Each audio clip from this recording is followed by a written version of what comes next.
Fala aí, empreendedor, fala aí, empreendedora, fala aí, sonhador e sonhadora. Está começando mais um Empreendacast que a gente vai documentar aqui a teoria na prática. Convidei um cara aqui que tem experiência em marketing, passou por grandes empresas, tem histórias hilárias aqui de construções. Ele e o seu Excel debaixo do braço, ele vai contar no decorrer dessa conversa. Mas o mais importante para você que está aqui, se você chegou nesse episódio, esse cara resolve o problema de grandes corporações que precisam se conectar com vários fornecedores do mundo, do ecossistema do marketing. Do criativo até agora, nos próximos releases, o que você precisar de brinde para sua empresa. Esse cara traz todo esse arcabouço e faz com que um contrato você tenha a possibilidade de negociar com mais de, 500 fornecedores. Ele vai dizer o número correto aqui, mas imagina você poder beber da água limpinha que está chegando desse mundo, das Martechs e tudo que está rolando.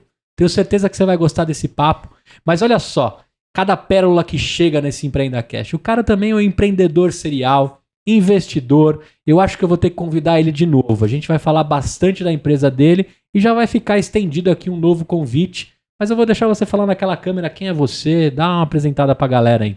Boa, obrigado. Pô, muito bacana estar aqui, muito bacana te conhecer.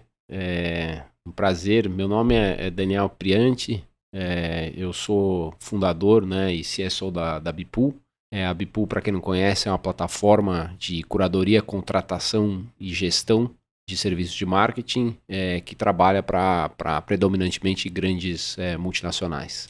Muito bem. Cara, você me contou algumas coisas aqui, né? Eu queria estressar um pouquinho o tema marketing em grandes corporações. Eu sou de uma época que, para você ganhar um contratinho legal, né, de agência de marketing de uma grande empresa, era praticamente a receita de todo o restante da sua empresa. Parece que você estabelecia um CNPJ para atender uma contona ou duas, né? E se você conseguisse participar ali da concorrência, que nem sempre era preço, tinha N coisas, você entrava para dentro de uma grande corporação e você virava, talvez, refém, né, daquela grande corporação. Consequentemente, a grande corporação também vira refém do que você tem de abertura e ótica para esse mundo do que está acontecendo no marketing. Isso mudou? As empresas ainda continuam? Porque recentemente eu recebi até como voz e conteúdo, recebi a possibilidade de participar de uma concorrência de uma grande corporação. Então eu falei, cara, nem vou gastar muita energia nisso, porque eu tô a fim de alcançar quem não tem burocracia para fechar negócio comigo. Como é que tá esse mercado? Boa, ótimo início de conversa, né? Isso tá mudando, né? Então, o que acontece hoje? Você tem lá, principalmente, né, nessas contratações, né, estão envolvidas áreas de marketing e áreas de compras, né? E se você pega, 20 anos atrás mais ou menos, você tinha marketing como predominantemente o contratante escolhia, tomava decisão, negociava, pagava, e então a história toda acontecia através do marketing, né? Se você pega de 20 anos para cá, as áreas de compras desenvolveram verticais de compras de marketing, né? E tomaram a responsabilidade pelo processo de negociação com os fornecedores, né? Então, quando a gente fala o seguinte, e aí, obviamente, o fluxo normal marketing vai lá, diz o que precisa, a área de compras vai lá, entende quem são os fornecedores do mercado, faz um processo de concorrência. Põe numa caixinha, no Excel. Põe numa caixinha, põe no Excel, olha toda a precificação, discute com o marketing, entra, negocia, ordena uma lista técnica, né, de preferências, né, e depois vai lá, negocia, fecha, enfim, todo esse processo hoje é um processo que tá mais adiantado, mas demora, em média, vai demorar um mês para você conseguir contratar um fornecedor novo numa empresa. Então, o que acontece? Com uma fidelidade de 12 meses. Ou seja, se você escolher o cara errado também, o contrato às vezes te trava. Mas na verdade, assim, esses contratos de multinacionais, eles normalmente têm hoje em dia, qualquer aviso de 2 meses, eles saem. Entendeu? Entendi. Então não tá tão travadão. Não tá tão travadão. Mas quando a gente olha o seguinte, fala... se mudou esse modelo, o que mudou compras participa muito mais desse processo do que participava, né? Ou seja, a compras é o grande guardião desse processo, né? O que quer dizer que, por um lado, você tem um cumprimento maior, né, de todas as regras, o compliance, a auditoria que a companhia aqui precisa, de todo o processo de conseguir savings, né, nos budgets de marketing através da participação da área de compras, né, isso é bom. Né? Por outro lado, quando você tem um processo desse, né, você tem ali quase como se fosse uma ansiedade do lado de marketing, que às vezes eu preciso de um especialista, eu quero um especialista rápido, eu preciso começar minha campanha, eu tenho um go-to-market aqui de tanto tempo, então, obviamente, normalmente o marketing não quer passar por todo esse processo de compras, e compras também, né, olha e fala o seguinte, bom, eu preciso cada vez mais melhorar o meu processo, né? Então, o que mudou, né, quando a gente olha para essas grandes organizações? É que hoje você fala o seguinte, pô, o exemplo de eu ir lá, cadastrar uma agência ou cadastrar um fornecedor, deixar ele ali por anos e anos trabalhando, né, porque eu fiz esse processo, o que acontece é que com a evolução do próprio mercado, tecnologia, velocidade, hoje eu preciso de um especialista em TikTok, amanhã eu preciso de um especialista em live commerce, amanhã eu preciso de um especialista em podcast, amanhã eu preciso... Entendeu? Então, o que acontece? O marketing tem uma velocidade que precisa trabalhar e uma necessidade de muitos especialistas. Então, antes você podia ter 4, 5 contratos que resolvia todos os seus serviços de marketing. Hoje em dia, você precisa ter muito especialista, muito rápido num processo, né? Então, é isso que mudou um pouco. Então, quando você tem um só, né, você gera um efeito que nem sempre esse fornecedor tem tudo que eu preciso e consegue alcançar na velocidade que eu preciso esses fornecedores. Do outro lado, quem está fornecendo, né, existe essa relação que você apontou que bom, eu naturalmente, quando eu vou trabalhar para essa empresa, eu consegui a conta da minha vida. Eu não quero perder essa conta, eu vou botar toda a energia dela, vou contratar o mundo para cuidar dela. Vou contratar o mundo e eu acabo numa dependência muito grande, né? E que em cima dessa empresa, né? Eu acabo numa dependência muito grande, daí eu começo a não dormir à noite, etc. E você vira um departamento com CNPJ. Exatamente. Mas, assim, as novas relações, quando a gente olha, elas estão mudando, elas estão evoluindo para muitas relações. Eu preciso de muitos especialistas, eu preciso ter mais relações por projeto e menos relações por FIIs. Então, tem uma mudança gradativa acontecendo dentro dessas grandes empresas na forma de contratação. E não esquecendo, né, que essas empresas estão sendo muito cobradas por transformação digital, né, nos processos delas, né?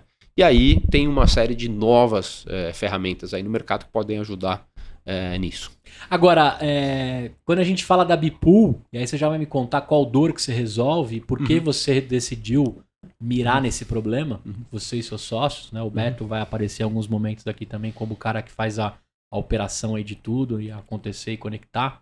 Mas eu queria saber que momento que você pensa nisso e a Bipool passa a se tornar o único contrato daquela grande... ou um dos contratos daquela multinacional, daquela grande empresa, e aí você traz a habilidade, né? Como se ele fosse o transatlântico e você fosse o bote ali que consegue navegar mais rápido, né? Nesses mares. Isso é um ótimo exemplo, né? Porque no final das contas você pega um transatlântico tem um monte de lugar que ele não consegue atracar, né? Então... ele precisa de um botezinho. Exatamente.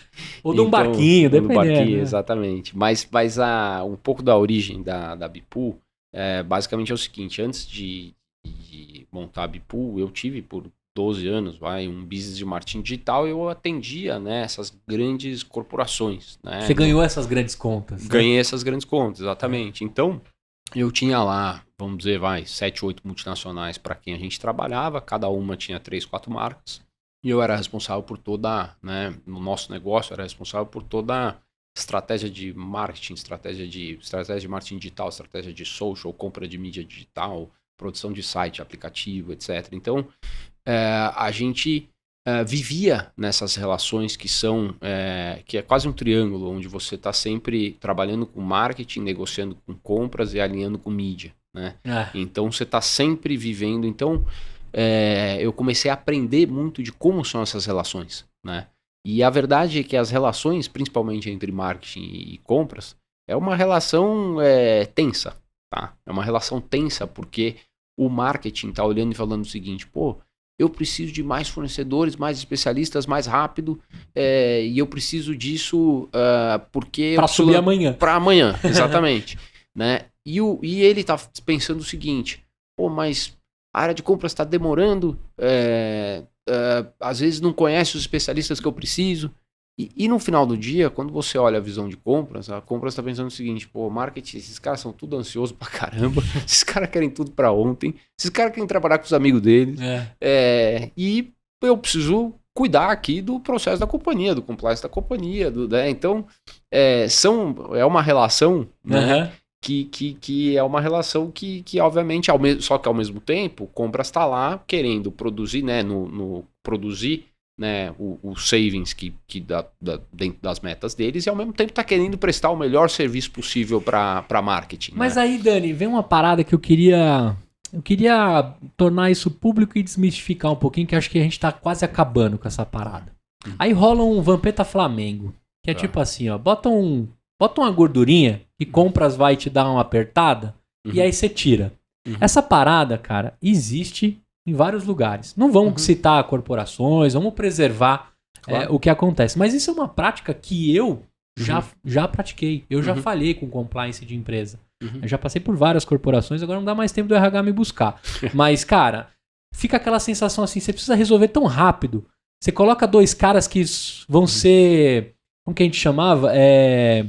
Dublê de contratação, sabe? Você arruma 2 caras para poder entregar 3, mas já tá tudo fechado ali com o terceiro que você quer, porque você quer agilidade, o cara é tão especialista, as outras 2 nunca vão cumprir, e acaba acontecendo isso. E isso, para mim, só existe diante dessa ineficiência de contratação de rapidez. Quando eu li o release que vocês existiam, eu falei, pronto, esses caras resolvem uma parada que se pratica e fica velado, que vai acabar de vez essa porra. Exato, cara. O que acontece é aquele, assim, não adianta você manter o mesmo formato, o mesmo processo e querer que a coisa simplesmente mude. A coisa não vai mudar, né? O marketing vai continuar tendo um prazo muito apertado para fazer as coisas dele, vai continuar querendo o especialista X, né? E vai continuar dando os pulos dele para conseguir agilizar a história. Ou então, enfiando cartão de crédito em software SaaS, velho. Que em multinacional é mais difícil, mas se você pega aí empresa já de nacional, médio porte, tudo isso acontece muito. Eu já enfiei meu cartão de crédito pessoal.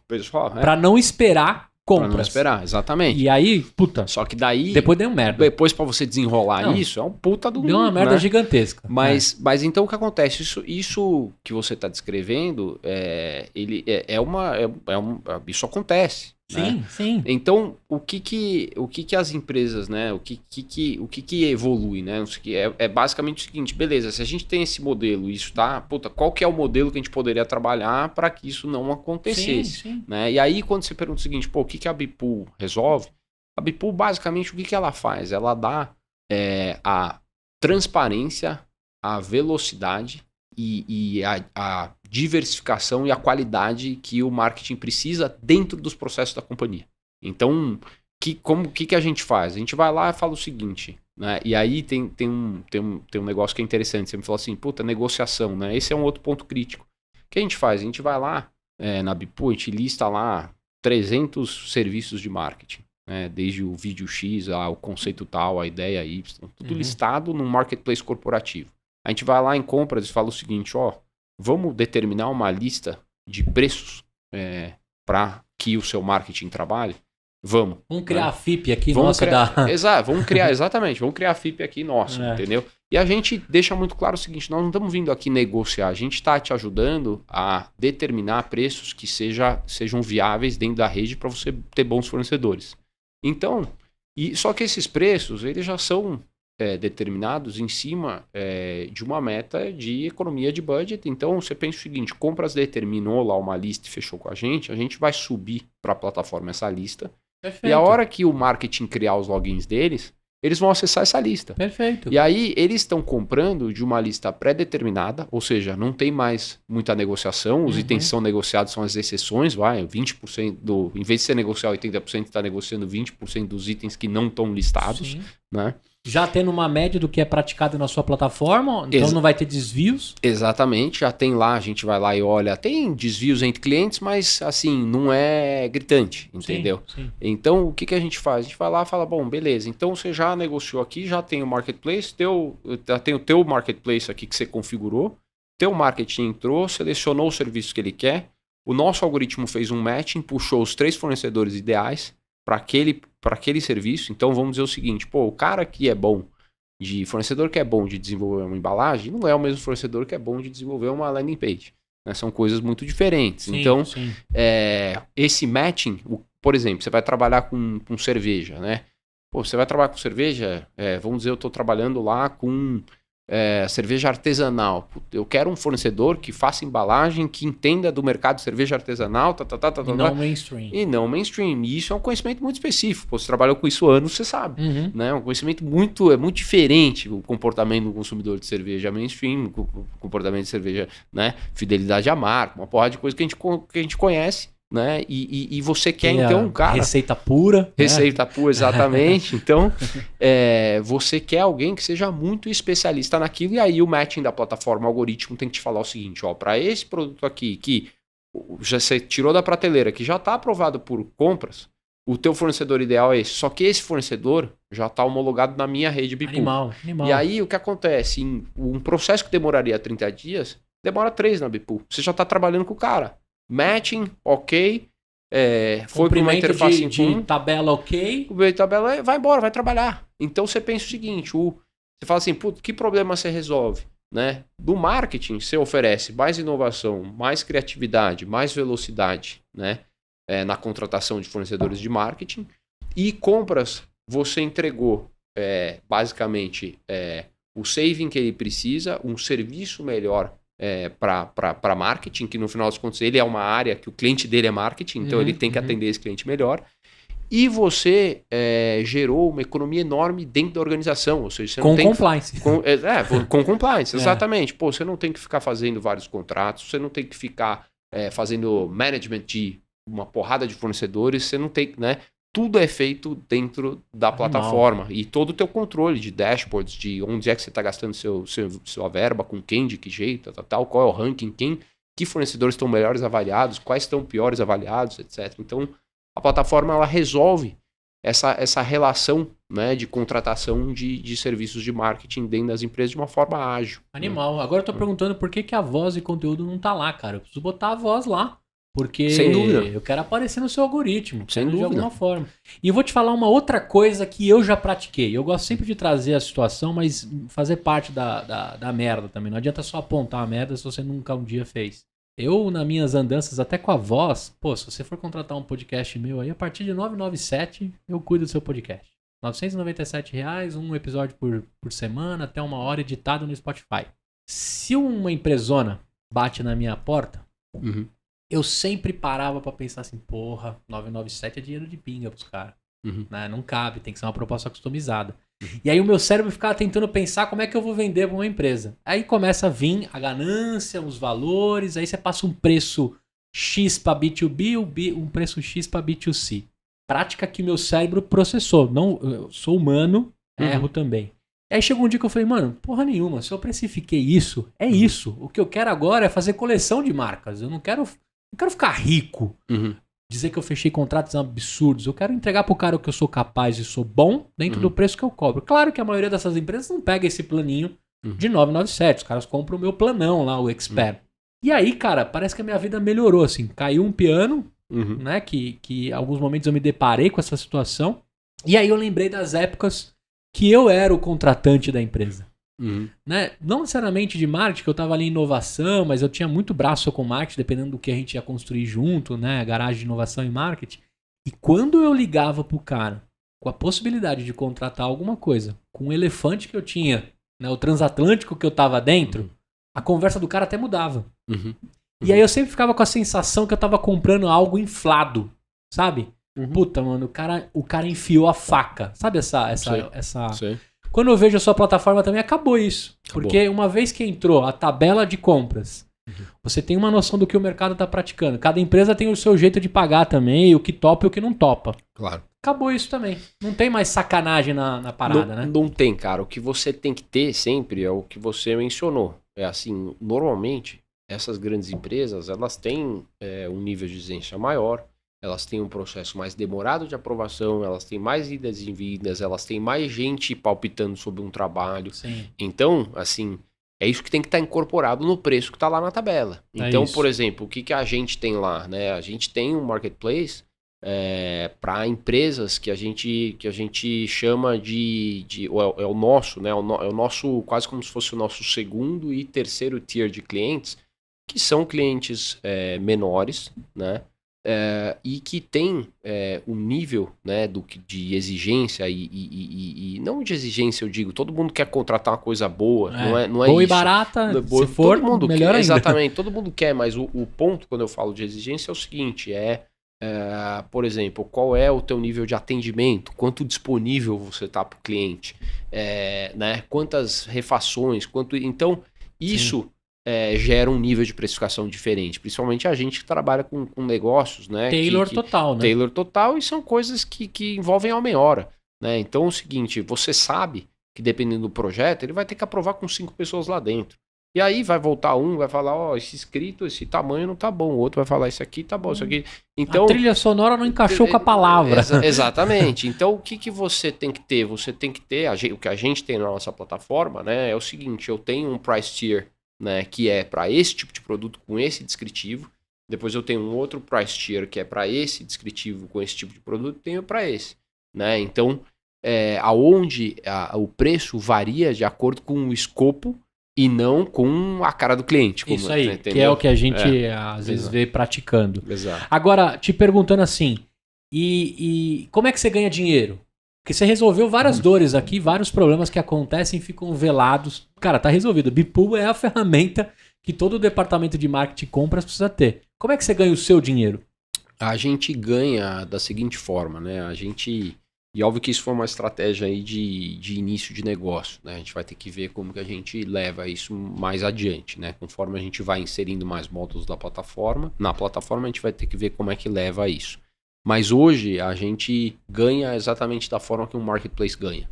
Então quanto da verba que gira na plataforma, a plataforma tem um take e o take padrão é 10%. Beleza. E isso é transparente. Então, por exemplo, se você entrou lá na plataforma, você selecionou um produto, ela vai falar o seguinte, ela vai mostrar o seguinte, preço cliente, retenção Bipool e preço fornecedor.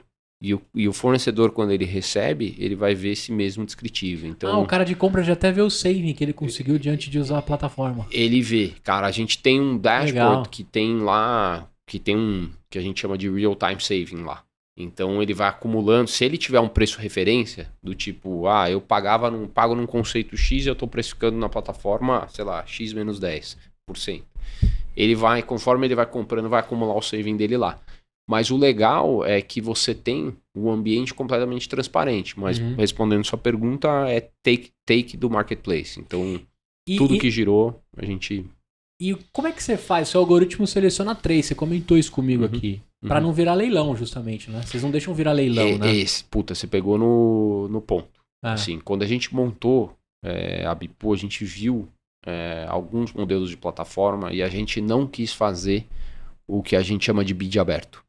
Ou seja, esse é com exceção, por exemplo, se você pega hoje nosso módulo de live marketing, já é um pouco diferente porque você não consegue pacotizar um evento. É difícil. Né? Você fala para mim, Daniel, eu vou pacotizar aqui um mês de gravação de podcast, onde o tamanho do episódio é isso, tem X gravações por semana. Cara, você consegue tabelar. Aí, né? Diária, maquiagem, Exatamente. Pô, você tabela. Vou tabelar o vídeo tal, vou tabelar uma ideia criativa, você tabela. Mas quando você fala o seguinte, eu preciso de um evento, né? Ou vou fazer um patrocínio no Rock in Rio e quero construir lá um stand, é difícil de você padronizar, porque você depende muito da ideia criativa.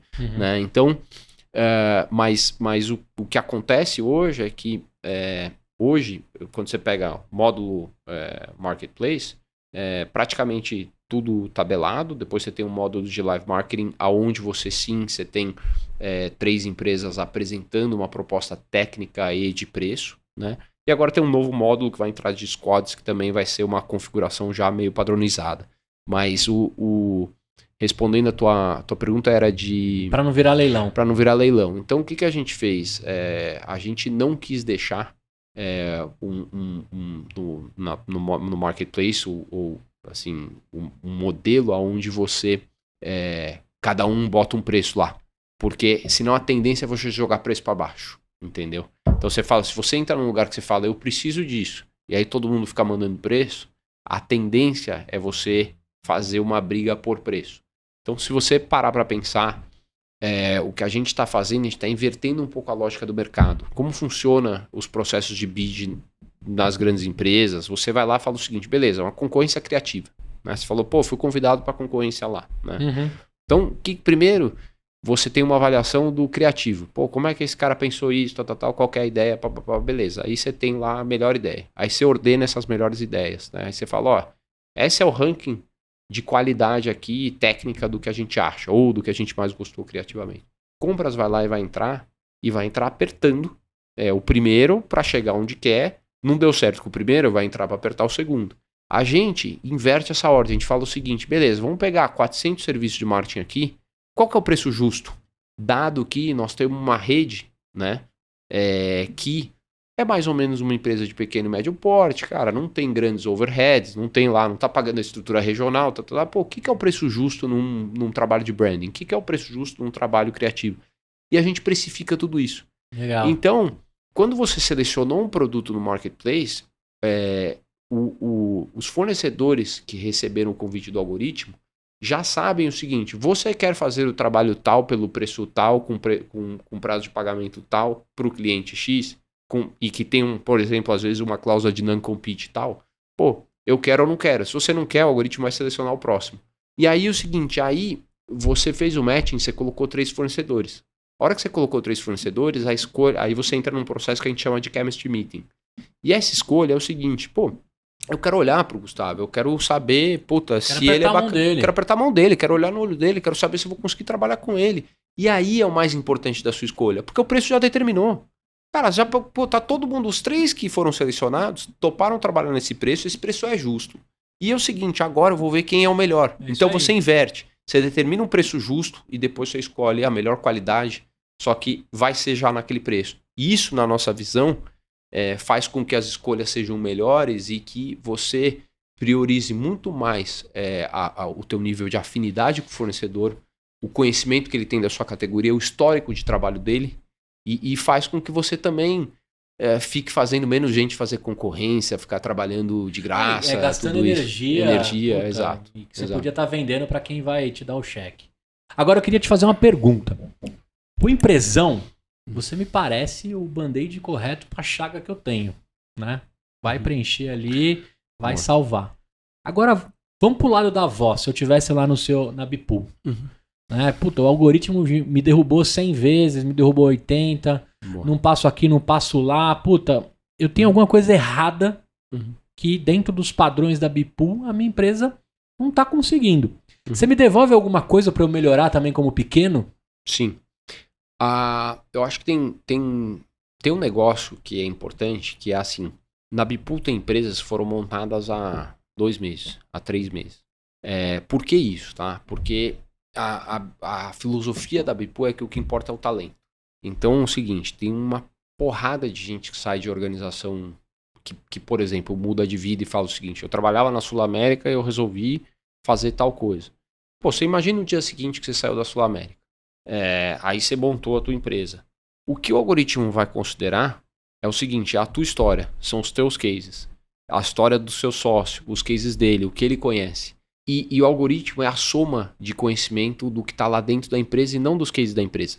Entendeu? Então, se você montou uma empresa ontem e você trouxe um sócio, que é um cara que manja muito de cerveja artesanal, o algoritmo vai selecionar você para aquela campanha independente. Então, assim, e aí, evoluindo um pouco mais para responder sua pergunta, sim, hoje, como é que a gente faz? A primeira coisa é perfil, né? Tipo, quanto mais completo é o seu perfil dentro da plataforma, maior a chance de você ser selecionado, né? E a segunda coisa é, quando você foi selecionado e participou dos chemistry meetings, o cliente ele tem que avaliar tanto quem passou como quem não passou. entendeu? De uma forma, e sobre determinados critérios, de uma forma que você tenha sempre o feedback de, pô, por que eu não fui bem nessa chemistry meeting? Foi por isso, isso aqui. Você caiu por isso. Você caiu por isso, exatamente. Então, e lá tem alguns critérios, tipo, a afinidade com a minha marca, a empatia, histórico de cases versus sem massagem, é escrito mesmo. É escrito. E aí você tem lá um input do porquê que aquilo, né, como é que você... E fora isso, a gente tem uma relação, né, a gente faz uma análise boa de base, assim, de fornecedores, quem está trabalhando mais, quem está trabalhando menos. A gente tem lá uns índices que a gente olha e fala o seguinte, pô, quem da base não foi convidado para nenhum projeto? Quem foi convidado e não passou? Quem isso? E a gente tem algumas ações relacionadas... Para reativar. Porque você tem que pensar o seguinte, no caso de uma plataforma, o meu cliente são essas empresas que estão usando, mas o meu outro cliente são os fornecedores. E eles são clientes iguais. Entendeu? Então eu tenho 2 clientes. E ele é o seu produto. Exato. Né? Porque ele que vai monetizar para você. Exato, exatamente. Então você tem que ter uma relação muito boa, entender como é que você melhora. Tem um programa, né? Nós estamos agora iniciando um programa de relacionamento mais forte agora, depois da última captação que a gente fez. Então, e essas coisas são vivas, né, meu? Você vai aprendendo, porque você vai... Cada dia você vai aprendendo uma coisa diferente, cara. Porque, afinal das contas, esse modelo que a gente chama de EGM, que é o Enterprise Gateway Marketplace, ele é um modelo que não existe em serviços de marketing. A gente foi o primeiro a criar, e nós estamos puxando essa história, né? Como pioneiro, cara, a verdade é que é muito mais difícil você fazer uma coisa que ninguém fez antes, né? Tipo, é difícil porque você tem que ir criando e entendendo e melhorando. A gente brinca que uma coisa é você chegar primeiro para beber água limpa, outra coisa é você achar os açudes. Exato. Vocês estão ainda achando os açudes. Exato, cara, exato. Nós estamos em um processo ainda muito inicial, né? Muito bom. Cara, hoje um episódio especial, o meu convidado pediu uma cerveja, tá tomando uma Goose IPA, maravilhosa. Tá boa demais, hein? Eu tô aqui na Heineken 0, né? Lógico que eu ia acompanhar ele, porque cerveja celebra, né? E reúne, né? Não, e só pra... porque o negócio é que, assim, pra você chegar na sala de podcast, você passa por um bar que tá cheio de torneira. Isso aí, 37 te esperando aqui no Exatamente, de torneiras diferentes. E, pra mim, que, adoro essas cervejas, pra mim é uma tentação. Foi tentador, né? Você já falou, cara, por que eu vim aqui, né? Se eu podia estar lá no começo do bar. Agora, cara, você me contou aqui um negócio muito legal do Theo. O Theo vai aparecer aqui no podcast. O Theo tem 6 anos, é filho do Daniel. E eu sempre faço as construções das pautas em 5 minutos em colaboração com o convidado. Né? Tudo que está sendo criado aqui, a gente tem aqui, de alguma forma, conversado. Não há nada combinado, e sim conversado do que é legal e a gente vai fazendo. E aí eu fiz a seguinte pergunta para você. Como é que você explica o que você faz? Você me contou a história do Theo. Como é que foi a parada do Theo de 6 anos no carro, mandando uma dessas às 5h45 da tarde de um trânsito? Boa. Não, foi mais interessantíssimo. Cedo? Não, era isso. Era esse horário mesmo. Não me lembro se era voltando do judô, não me lembro o que era, mas a gente, a Karine e eu, a gente tem um negócio que a gente sempre quis, né, ter um pouco do nosso espaço, a gente tem nosso tempo com ele, daí ele tem o tempo dele com os amigos, eu tenho o meu tempo, ela tem o dela, enfim. Então a gente sempre falou o seguinte, a gente tem uma reunião agora, tal, e ele entende, respeita tudo isso, e aí ele perguntou, mas reunião, e a gente tenta passar a reunião, é bom, o papai gosta de estar com você, mas o papai gosta de ir nas reuniões, o papai gosta do que, né? E aí um dia eu tô voltando, ele fala o seguinte, papai, por que as pessoas fazem reuniões? Eu falei, bom, tem reuniões de vários tipos, né? Tem reunião dos amigos, tem reunião de trabalho. Eu falei, por que as pessoas fazem reunião de trabalho? Eu falei, filho, porque elas precisam combinar como é que elas vão fazer. As pessoas trabalham juntas, elas precisam combinar como é que elas vão trabalhar, qual é o próximo, né, projeto, né? Ele falou o seguinte, papai, e com o que você trabalha? Né? Por que você faz reunião, né? Exatamente. E a gente discute, várias vezes eu conversei com ele sobre o conceito, por exemplo, de estar na estrada, passa uma fábrica. Não, filho, aqui faz o carro, daí o carro vai para uma loja, daí essa loja Vende o carro e o papai compra. Aí o papai, entendeu? Então é muito mais fácil explicar o seguinte, ali faz o pão. E a gente vai e compra o pão, come o pão. Como é que eu vou explicar uma plataforma, né, de tecnologia, um marketplace corporativo, para uma criança de 6 anos, né? E aí Como é que você saiu dessa, mano? Então, cara, daí eu pensei, né? Você fica aqueles 10 segundos mudo, né? Pensando e tal. E ele... Mas, e aí, papai? E aí, bora, mano? Aí, E aí eu falei o seguinte... Falei, filho, é o seguinte... pensa que, de um lado, tem um monte de gente querendo comprar uma coisa. E pensa que, do outro lado, tem um monte de gente querendo vender uma coisa. E aí o seguinte, o papai, ele fornece uma sala, né, para essas pessoas se encontrarem e uma comprar o que a outra quer vender. Só que não é exatamente uma sala, filho, isso tudo acontece num site de internet. Aí ele falou, um site de internet? Mas o que é um site de internet? Falei, filho, tudo isso acontece dentro de um programa de computador. É isso aí. Daí ele falou assim, papai, acho que eu entendi. Ou, tipo, você podia fazer a primeira sala de negociação dentro dos games lá, né? Dos games, Esses dias teve o show do Emicida dentro da plataforma e por aí vai. Cara, eu sempre faço essa pergunta. Esses dias o João Pedrinho, tem lá 3 aninhos, vai fazer 4 agora, meu filho. Que legal, que joia. JP. E aí ele falou assim ontem pra mim, eu acho que eu nunca quero trabalhar. Aí eu falei, como assim, cara? Tá louco? Não, trabalhar é chato. Não quero nunca trabalhar na minha vida. E aí a moça que trampa lá em casa parou assim, deu uma olhada. E aí, José, né? Como é que você vai sair dessa, né? Aí eu dei uma respirada e falei, mano, tá certo, velho. Você nunca vai trabalhar. Porque se você conseguir encontrar o que você gosta e o que você ama, teoricamente você nunca vai trabalhar. Só que eu falei, como é que eu explico isso pra ele?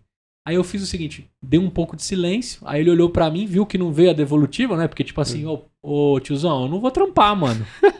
Muito bom. Aí eu falei assim, não, filho, eu acho que show de bola. O papai também nunca queria ter trabalhado. Hoje o papai tá muito feliz, não trabalha, né? Hoje o papai de alguma forma conquista as coisas baseado no que... Aí, cara, deu crash assim. Aí ele falou, beleza, mano. Aí começou a trocar os canais, minha esposa chegou. Aí, cara, a bucha passou pra ela. Falou... aí ele mandou assim, mãe, por que o papai não trabalha? Aí a minha esposa olhou pra mim, eu trabalho muito mais em casa, né? Minha esposa já retomou pro escritório. E aí ela falou, como assim seu pai não trabalha? Né? Aí ficou aquela discussão, né? Não trabalha, o que ele explicou, o que ele contou, e ela olhava pra mim, aquelas olhadas que a gente dá, né? Pro nosso parceiro, pra nossa parceira. E aí ela falou, bom filho, deixa eu te explicar. A mamãe agora fez isso, aí contou toda a historinha e tal. E aí ele mandou na lata, assim, ele falou, puta, mas é muito chato, você sai cedo, você chega agora, a gente não se vê, eu não consigo me divertir, às vezes o papai tá aqui, eu não consigo conversar com ele. Isso é uma droga, eu não quero nunca trabalhar na minha vida. Aí, cara, deu um momento de silêncio, acho que deu uma pensada na minha esposa, deu uma pensada em mim. Cara, eu passei a noite inteira, até eu conseguir dormir, pensando assim, cara, o que vai ser da próxima geração? Como que essa galera vai encarar o que é de fato trabalhar? Sim. Que pra ele toda essa jornada realmente é chata. Claro. A pandemia transformou um pouco mais legal você poder ficar mais próximo da sua família e tal. Mas na cabeça dele, assim como o Theo questionou por que as pessoas fazem reunião, na cabeça dele sair pra fazer alguma coisa e voltar depois e não tá com quem você ama e etc, é chato pra caramba. Né? Então acho que vale aqui 2 reflexões que quando você contou a história do Theo, eu queria lembrar aqui pra todos vocês aí, né? O Daniel deixou bem claro aqui os momentos que o Theo tem com os amigos, com a família, foi buscar ele no judô e tantas outras coisas. Quando a gente vira empreendedor, as 24 horas, né, viram 48. A gente faz o tempo comprimir, né? A gente dá um zip do tempo e a gente acaba esquecendo de algumas coisas, porque de fato a gente não tá trabalhando, a gente tá fazendo o que ama quando empreende, né? Tem muito disso, né? Se precisar ir no Mercadão às 4 da manhã buscar fruta para alimentar o seu restaurante, você vai de sorriso porque faz parte do que você escolheu para você. Mas você não pode esquecer das relações aí que estão acontecendo por trás da construção do seu sonho. Né? Isso é uma coisa que eu estou aprendendo bastante. Né? Como separar o meu tempo entre a diversão e a construção da voz e conteúdo e a relação com a minha família. Legal você ter dividido esses momentos de cada um, né? Isso é muito bom. Cara, isso é assim, é importante isso que você falou. Né? O negócio de você ser empreendedor, cara, você precisa você precisa gostar muito do que você faz, né? Lá na Bipo a gente tem um negócio que a gente fala, cara, que a jornada ela é tão importante quanto... na verdade, ela é mais importante do que o resultado final. Porque, cara, puta, se você não estiver feliz fazendo o que você faz, cara, puta, você tem que gostar. Porque, Sim. meu, é difícil, né, cara? Não é uma curva, cara, puta, vai pra cima, vai pra baixo, vai pra cima, vai pra baixo, puta, né? Então, você tem muitos momentos muito difíceis. Tem umas então, angústias muito solitárias, inclusive. Exato, cara. Então, puta, você precisa gostar muito do que você faz.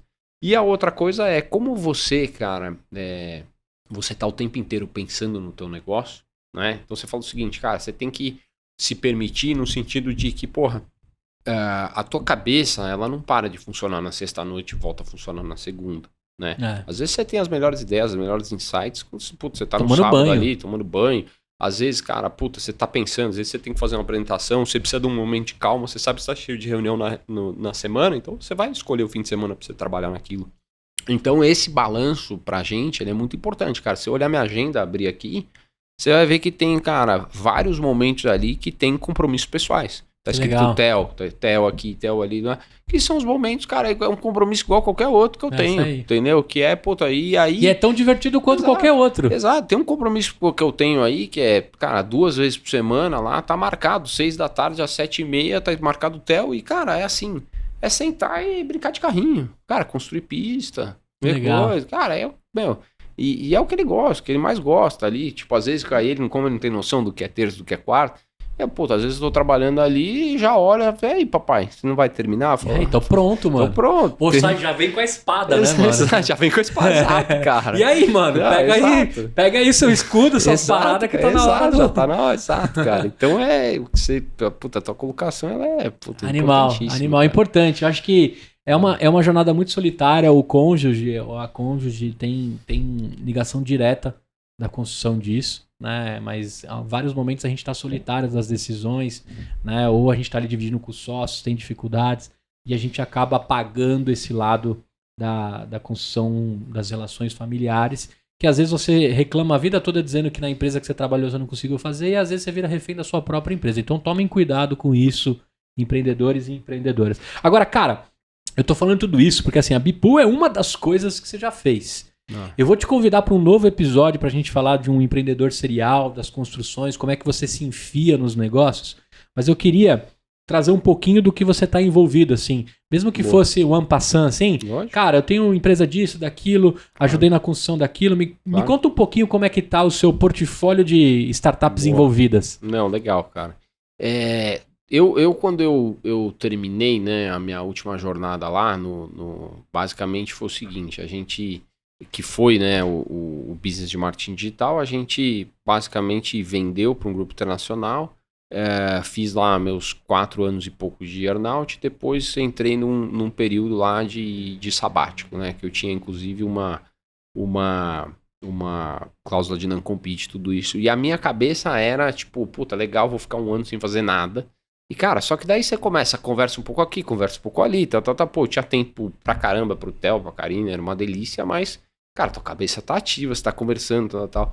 Então, foram 4... Assim, e importante o seguinte, eu vinha de um histórico, né, que eu sempre gostei, né, eu comecei a investir em startup lá atrás, cara, tipo, deve ter, sei lá, talvez uns 10 anos atrás, né, eu gostava de escutar os pitches, eu gostava do relacionamento que você criava quando você investia numa startup, pô, você conhece 5, 6 sócios novos, você conhece os investidores, então, eu usava muito como, pô, vou manter minha cabeça funcionando, sabendo de, pô, me enfiado em tecnologia, em inovação, né, e ao mesmo tempo, pô, vou criar novos relacionamentos, né, então eu vinha já investindo em startup há um tempo, né, e aí o que eu fiz nesse tempo que eu fiquei aí no sabático?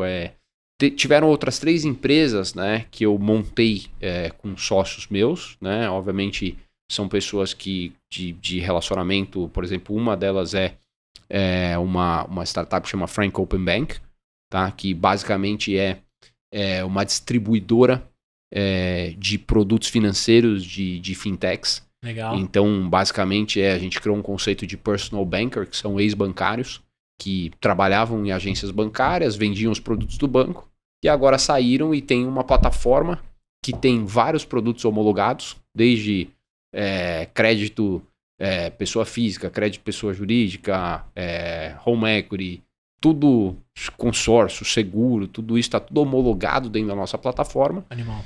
E esses personal bankers, que hoje, cara, nós já temos mais ou menos 5 mil personal bankers lá, a gente, basicamente, eles têm um portfólio de produto para eles recomendarem. Você tem que pensar que são pessoas que trabalhavam, muita experiência, trabalhavam em banco, normalmente gerente de banco, e eles têm os clientes deles. Então, você tem uma plataforma na tua mão que você usa para curar e vender produtos financeiros que a gente curou e botou dentro da plataforma. E aí, obviamente, você tem todo um esquema de comissionamento em cima disso, né? Mas não tem meta, não tem nada. Ele vende o que ele quer, né?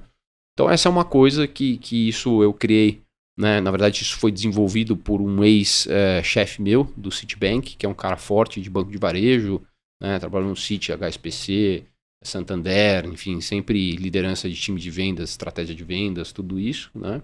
E aí, ele me procurou um dia, a gente começou a montar esse business plan junto, e aí, basicamente, ele que toca esse negócio, ele que toca, ele é o majoritário, eu fiquei minoritário, ajudei a construir o negócio, investi tudo isso e sou do conselho, né, da Frank e atuo ali muito próximo dele, mas não tenho nenhuma atividade operacional na Frank, é mais investidor e estratégia, exatamente, né? Depois tem uma plataforma que chama Peak Invest, que é uma plataforma que basicamente ela ajuda com que pequenos investidores de varejo consigam emprestar dinheiro para pequenas e médias empresas. Então, isso é feito através também de um CEO, né? São 3 sócios fundadores, né? E eu praticamente aí peguei essa empresa no PowerPoint, ajudei a construir junto com eles, investir, e agora uma empresa já que tem um determinado porte, já tá crescendo, tem um porte legal, agora montou um FDIC aí de mais de 300 pau de crédito. Legal. Enfim, vão anunciar agora uma rodada importante, enfim, é um negócio legal. Então são essas 2 fintechs, né? E tem um terceiro atividade que eu também visto há algum tempo, né, de forma passiva, é claro, mas que a gente levantou junto com um amigo meu e e um outro amigo que era, na época, muito interessante, era o diretor de RH da Microsoft, na época que eu trabalhava lá. Uhum. A gente ficou muito amigo e a gente montou uma holding de investimento de impacto. Então, legal. Basicamente, a gente juntou 20 executivos de mercado que estão numa fase de basicamente querer devolver alguma coisa para a sociedade, ao mesmo tempo querem se inserir no universo de startup, tecnologia. E aí a gente, com esse grupo, avalia startups, então todo mundo participa dos bids, a gente sempre tem o modelo de avaliação, se vai investir ou não, é um modelo de scorecard onde todo mundo participa, depois a diligência a gente forma pequenos grupos. Então é quase como se fosse uma experiência imersiva no universo de tecnologia e startup para os executivos, e eles investem grana na empresa. Então você fala o seguinte, vocês querem investir na holding? Queremos, só que é o seguinte, a gente quer o dinheiro e o tempo de vocês, a experiência de vocês, né? Então eles vão ajudar desde nos pitches, nas diligências e nas mentorias. Então, tipo um mentor for equity, assim? Exato. Não é mentor for equity porque a gente paga pelo equity, né? Uhum. Então, basicamente é uma holding, todo mundo compra uma cota lá, né? Então a gente levantou um capital, né? Porque eu não falo, a mecânica de quase como se fosse um fundo muito ativo na gestão das empresas, na mentoria das empresas, só que não é um formato de fundo, é um formato de holding mesmo, numa estrutura jurídica de SCP. E basicamente o que é, né? É você investir, qual que é o nosso papel? É investir em startups e basicamente apoiar essas startups na jornada. Então é tudo early stage, entendeu? Onde mais você precisa de mentoria, onde mais você precisa. Então é legal tentar escapar do vale da morte lá. Exatamente. E aí você pensa o seguinte, o que a gente apoia? Então você pega, os 20 executivos estão lá, gente mega competente, cara. E aí a gente focou, né, a gente escolheu health, a gente escolheu serviços financeiros, mas com corte baixo de pirâmide. Então, por exemplo, como é que você educa uma família de uma classe social mais baixa a como é que ela faz management de dinheiro, como é que você educa, né, a família a usar o dinheiro, como é que você oferece crédito a valores justos, como é que você atua, né, e parte de saúde também. Né? Então a gente fez basicamente saúde, serviços financeiros, num corte de pirâmide mais baixo, e fizemos também meio ambiente. Né? Legal. Então é Como isso. chama esse? Chama Synthes Ventures. Synthes Ventures. Animal. Enfim, então esse é um pouco, e fora isso, Como anjo você tem vários e também. como anjo eu fiz vários investimentos aí, entendeu? Então tem várias coisas na área de saúde, na área de EdTech, tem outras fintechs, mas aí são investimentos mais passivos, assim, né? Agora eu queria explorar um pouquinho, né, do Daniel, assim, queria que você me contasse no momento que você se descobre empreendedor, mas contasse um pouquinho da experiência com as 3 companhias que você passou. Uma delas, durante muito tempo, né, na década de 90, 2000 ali, um desejo de todo mundo de trabalhar na Microsoft, IBM, o que for, Exato. né? Eu queria que você contasse um pouquinho desse momento Microsoft e de algumas poeiras que você vai levantar aí com algumas coisas que você trabalhou, cara. Conta aí pra gente. Boa. Cara, a Microsoft realmente, era um baita sonho, né? Eu sou do Aspão, hein, mano? Eu aprendi ASP, VB. Trampar na Microsoft, ter qualquer certificado deles era medalhão. Opa! Assim. Mas a Microsoft era uma experiência interessante, cara, porque, sei lá, você tinha lá primeiro, sei lá, eu me lembro de trabalhar lá, tinha um negócio de horário flexível em, sei lá, década de, sei lá, ano 2000, por aí. Então aquilo era, novidade, né? Depois era o estilo do escritório, as baias, Open Door, era tudo, tinha vários conceitos novos ali, interessantes, que eram muito bacanas. E a gente trabalhava numa divisão que era de MSN, que era a parte consumer da Microsoft. Que era, que era, super, super bacana. A gente, na época, então você pensa o seguinte, o meu produto ali, era o produto que era MSN Messenger. Então, você tem que pensar que o seguinte, MSN Messenger na época, cara, tinha 700 mil usuários no Brasil. E CQ tinha 1.200.000. E aí a grande meta é, cara, precisamos atingir o tamanho de CQ. Temos que quebrar o... Exatamente isso. Bum. CQ era um clássico. O sonoplasta aí, por favor, ajuda a gente com os sons aí. Muito bom. Então... assim, era isso. Então, foi uma... E aí que eu comecei a aprender a internet. Era demais, cara. Porque você tinha toda uma você traz via MSN, depois você tem um ecossistema de portal, você tem o portal, você tem search, daí você tem MSN Shopping, daí, como é que qual que é a estratégia desses produtos, né? Quem gera tráfego, onde é que monetiza. Então, era interessante. Entrar nos grupos. E tem um negócio muito interessante, cara, que era as cartas do Hotmail, eram aquelas cartas escritas lá pelo Global, né?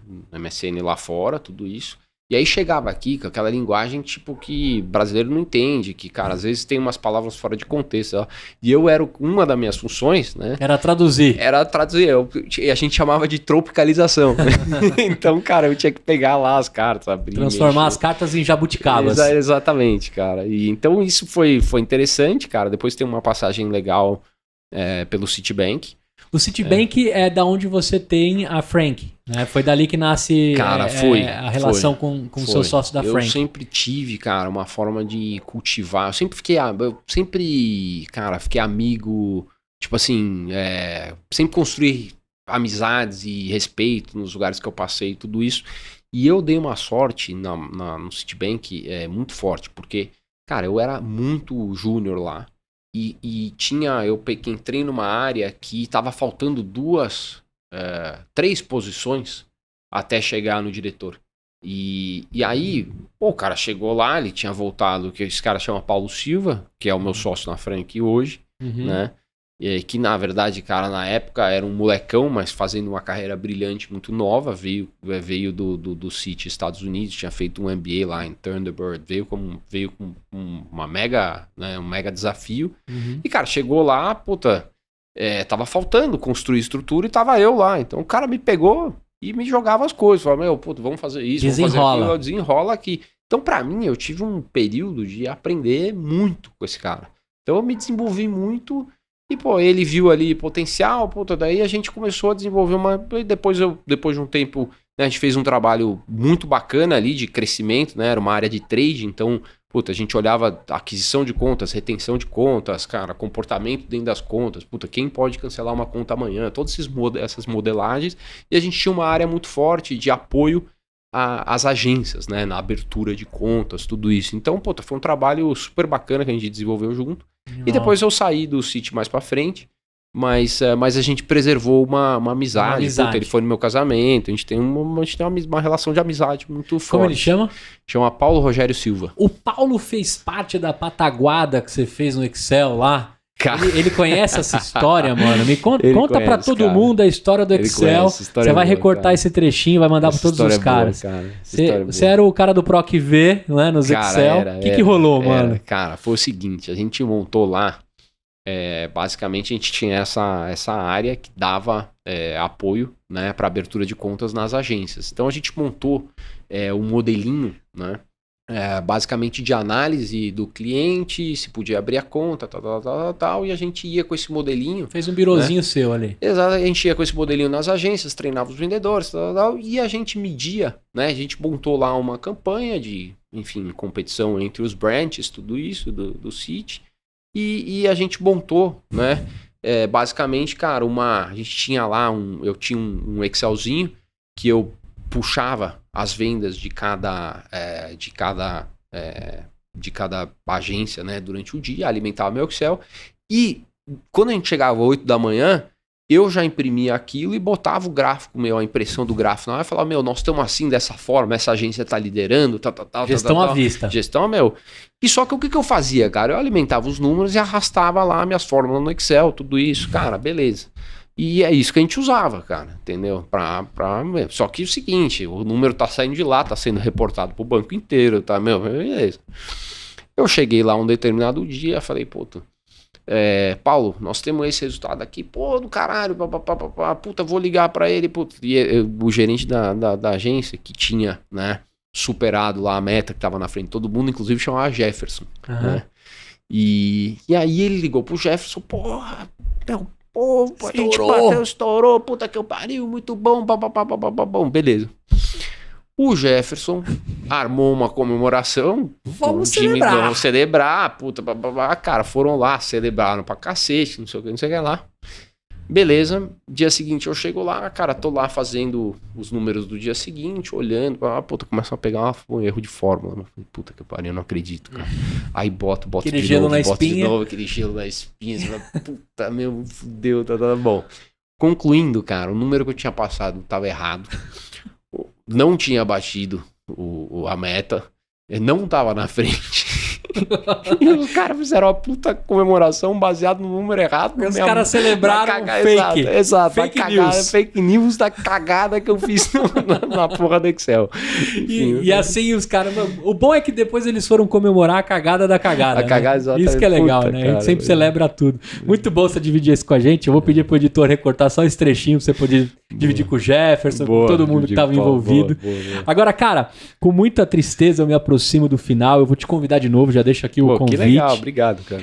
Eu queria que você entrasse no quadro que eu mais gosto, que é o limão. Tá. Né?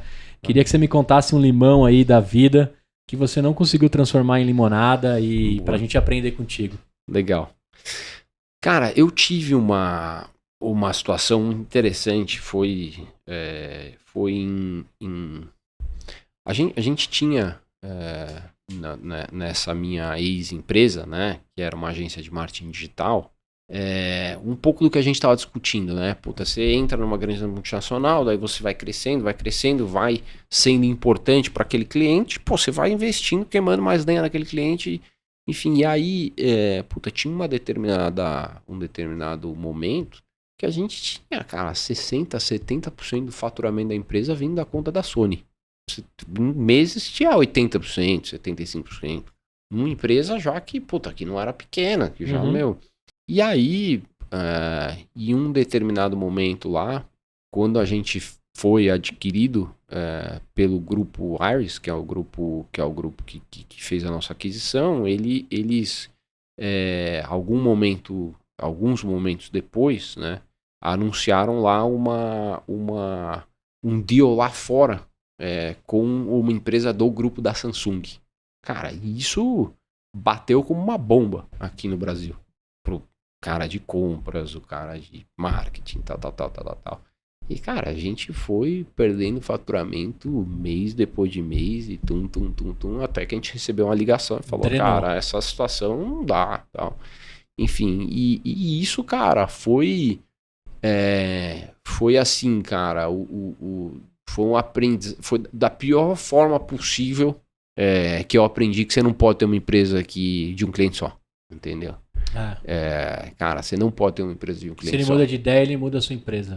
Cara, muda a sua empresa, entendeu? Então, isso vai desde, você não consegue dizer não nas coisas que você tem que dizer não, sabe? Você, tem que dormir à noite, às vezes com dor de barriga, você tem... Então, cara, e aí você pensa o seguinte, cara, isso desencadeou, né, uma série de decisões aí, e obviamente nós fizemos um plano de novos negócios, tudo isso, mas assim, isso impactou, cara, financeiramente a minha vida, impactou o meu earnout, porque, você tem, né, um primeiro ano menos lucrativo do que era, depois a gente acabou recuperando, mas tem que pensar que a empresa estava vendida a um EBITDA vezes um múltiplo, né? Uhum. Então você baixou, e aí você tem que discutir lá por que baixou. Enfim, então foi uma situação, cara, cara, péssima. E o aprendizado aí, foi da pior forma possível, porque a gente podia ter feito esse movimento antes, né? Sim. Você vai ficando confortável com a situação, confortável, mas, enfim, então nós aprendemos da pior forma possível ali. Acho que essa é uma que dá pra contar. É um limão. Exato.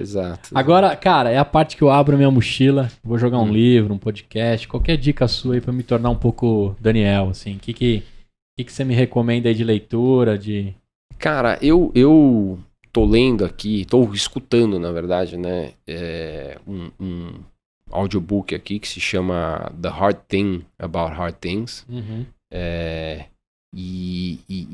Tô achando interessantíssimo, cara, acabei de recomendar para uns amigos meus aí, executivos aí, em posições de liderança, tudo isso, né, muito interessante, ou seja, basicamente o que é basicamente uma história, né, baseada lá atrás na fundação do Netscape, tudo isso, e de momentos de altos e baixos, tudo isso, mas acho que o grande conceito que está por trás é assim, tem decisões difíceis que elas têm que ser tomadas. Uhum. E quanto mais você demora para tomar essas decisões, cara, mais você se afunda. Então, quando você incorpora um pouco dessa filosofia de tomar a decisão difícil mais rápido, a tua vida fica melhor, entendeu? Então, essa é uma das coisas que eu tô escutando aqui, Você escuta no... Eu escuto aqui no Audible. No Audible, boa. E que eu gosto bastante, cara. Outra coisa que eu escuto que eu achei muito bacana, eu recentemente li o livro mesmo, o hard copy do livro da Netflix. Cara, puta livro legal, de um pouco de cultura e, como, né, lá, acho que chama Rules, Not Rules, não vou lembrar direito, cara, mas é muito fácil aí, tem que achar é basicamente o livro da história da Netflix, né. E por último, tem um negócio que foge um pouco enfim, desses livros de gestão, liderança, tudo isso, que cara, eu escutei recentemente um livro do Barack Obama que chama A Promised Land, que é muito bacana, assim, ele praticamente descreve, né, os anos dele de mandato como presidente dos Estados Unidos e vai passando por diferentes episódios, né. Legal. E ele acaba, o último capítulo o assassinato, né, do Bin Laden, né, a operação de assassinato do Bin Laden. Então é muito interessante de acompanhar toda essa dinâmica, os desafios e principalmente a gente vendo toda a situação que a gente tá vendo hoje de guerra e tal. E aí você começa a falar o seguinte, é difícil, você olha e você fala o seguinte, cara, que trabalho, é sensacional de você, cara, entender as situações, os dilemas e o tipo de decisão que tem que tomar que reflete no mundo, que reflete São no decisões mundo. do mundo, não são do CNPJ, né? Exato, cara, que reflete no mundo, ou seja... Ele é o POTUS, né? Exato, President cara. of the United States lá, né? Exato, cara. Então isso, puta, eu escutei isso recentemente, achei ótimo. muito bom. Achei muito bom. O Barack é sensacional, eu tive na Vetex quando ele veio, peguei aquela fila lá imensa pra tentar entrar na palestra, acabei desistindo, eu falei, eu vou ver o cara aqui de lado, porque só de estar no mesmo ambiente já, né, por osmose a gente pega algumas coisas. Cara, muito bom. O que você achou de gravar essa doideira aqui, Cara, empreendedora? eu achei demais. Porra, eu tinha esquecido que eu tava gravando, na verdade. Tá gravando e a gente conseguiu documentar boa parte. Exato, Obrigado por cara. ter Eu tava compartilhado. aqui batendo papo contigo, cara. Muito bom. Eu ainda poderia ficar aí, tô tranquilo, cara. Muito legal e, porra, você é um cara muito bacana, histórico muito legal. Cara, que bom que você resolveu largar lá o corp pra fazer o que você tá fazendo e, porra, demais, cara. Tô lendo agora o Economia da Paixão, do mesmo autor do Poder do Hábito. E um pouco do que o Léo te perguntou, o Theo, né? O que o Theo te perguntou e o que o João me perguntou, faz eu refletir nos últimos meses aí o que realmente a gente quer, né? Porra, eu sempre olhei o surfista e falava assim, porra, o cara ganha grana pra surfar. Né? Eu olhava o cara do skate, porra, o cara dando uns flip, umas paradas, e ele ganha uma grana por aquilo. Aí você olhava o músico, né? Pô, quem vê o documentário do Rolling Stones ou um show do Rolling Stones... Eu sou fã, é minha banda favorita de longe. Cara, é absurdo. Você vê os tiozões, né? Até o Mário Sérgio Cortella, ele pega uma palestra dele e ele fala assim, pô, os caras iam tocar depois de 60 anos, ficaram ensaiando loucamente até o dia do show. Aí você fala, mano, são Rolling Stones, os caras não precisam mais ensaiar. Mas você entende que os caras construíram o rock and roll baseado na paixão. Dá pra perceber, né? Na hora que o Mick sai correndo lá pra tudo que é lado. E aí eu falei assim, cara, esse mundo eu não sei que tamanho que é, eu não sei quantas vidas a gente tem. E é muito triste a gente terminar o nosso ciclo sem fazer o que a gente ama. Exato. Né? Então eu fiquei amarradão nisso. Eu quero muito que o Theo tenha condições de ganhar dinheiro com o que ele ama. Eu quero muito que o João tenha condições de ganhar dinheiro com o que ele ama. Que mesmo que as 24 horas, ou quem estabeleceu que se trabalha 8 horas por dia, entenda que a construção de algo tem que ser divertido, né? Tem que levar comida pra mesa e para as pessoas que estão envolvidas, né? Eu fico animadão em saber que a gente pode gerar renda, gerar oportunidades para um monte de pessoas que estão ali envolvidas. Então, obrigado por ter trazido um pouquinho desse lance do Theo aí, que foi legal para refletir isso de novo. Que bom, nós estamos vendo aí uma fase parecida, né? A idade parecida, os desafios parecidos aí. Não, cara, muito legal, muito prazer aí, muito legal. Olha só, você que ficou com a gente até aqui, eu não sei qual plataforma você está, mas agora nós estamos no YouTube. Te faço um convite, vai lá no canal do YouTube para você conhecer o Daniel lá também, dar uma olhada para quem é, como é. Né, a gente tomando as brejas aqui, eu queria fazer um agradecimento pra Heineken, que não me deu nada por isso, mas eu com muito carinho coloquei aqui, ó, estou bebendo cerveja no horário de trabalho, né, e não tem problema porque é zero. Olha só esse merchan de graça aí em Heineken. E também agradecer você que ficou com a gente até aqui, cara. A gente tá fazendo uma temporada de verdade que eu tô colocando o Gustavo Curioso, o Gustavo Perguntador, porque eu quero documentar pra você o empreendedorismo próximo de você, né? Não adianta a gente contar as histórias muito longe aí, sendo que a gente precisa trazer as pessoas com mais carne possível e mais próxima da gente. Então, confere lá no YouTube, segue a gente. Pra galera que quer encontrar, quer fazer negócio e botar as suas empresas na Bipool, qual é o caminho que eu tenho que tomar? Inclusive, eu vou cadastrar a voz lá. Boa, cara. É bipool.co, né? Bipool.co. Bipool.co, né? BPOOL.co. Exatamente. Exatamente. E é isso, cara. Daí tem um processo lá de curadoria, tudo isso, mas é relativamente simples de seguir. Enfim, E quem quer trocar uma ideia contigo? Qual que é a rede? Cara, é LinkedIn, / Dani Priante, cara, Insta é Dani Priante também. Priante do jeito que fala, tá, gente? Prianti. Priante. Exato. Insta Dani Priante, LinkedIn Dani Priante. Cara, é isso. Muito bem. Vou fazer os meus merchans. Olha quem colabora aqui com o EmpreendaCast. Primeiro é o seguinte. Precisa de ajuda jurídica? Jurídicoporassinatura.com, os caras te ajudam aí a partir de R$ 299 por mês, você protege a sua startup, desde o mútuo conversível até o política de privacidade, termo de adesão, contrato de patrocínio. Os caras estão prontinhos, eles só atendem startups e rapidinho eles resolvem a sua necessidade. Fit Anywhere, o aplicativo para você praticar saúde em qualquer lugar que você está, e agora com uma novidade aí que você pode dançar com seus filhos com música da Disney, você pode malhar aí em família, muito legal o aplicativo. Bluefields, aí a aceleradora, o foguete de empreendedores com o programa Sparks aí de aceleração, um valor muito acessível para você que está em early stage, dar o próximo passo aí seguindo as mentorias e as construções lá que o Paulinho Maitá, a Thalita e toda a competência lá da Bluefields faz. E por último, não menos importante, eu vou descolar para você o idolink.bio para você colocar no seu Instagram, que é o link da bio que vai para o seu YouTube, vai para o seu WhatsApp, abre o seu... até newsletter, quem quiser receber suas coisas, cadastra por um link só, um mini site acessível. A Idolink está com a gente, inclusive se você quer entrar no grupo Sonhadores, idolink.bio/empreendacash, tem tudo a ver contigo, né? Inclusive, para fazer negócio, eu acho que os caras estão construindo uma plataforma que dentro do que o marketing precisa é plug and play, assim, pode estar lá dentro também. Boa, então fica ligado nisso, hein, ô John? Dá uma olhada, eu vou te conectar com o Daniel para fazer negócio lá também. E agradeço você imensamente que ficou até aqui. Eu te vejo na próxima. Pode dar um tchau pra galera nessa câmera aqui. E tchau!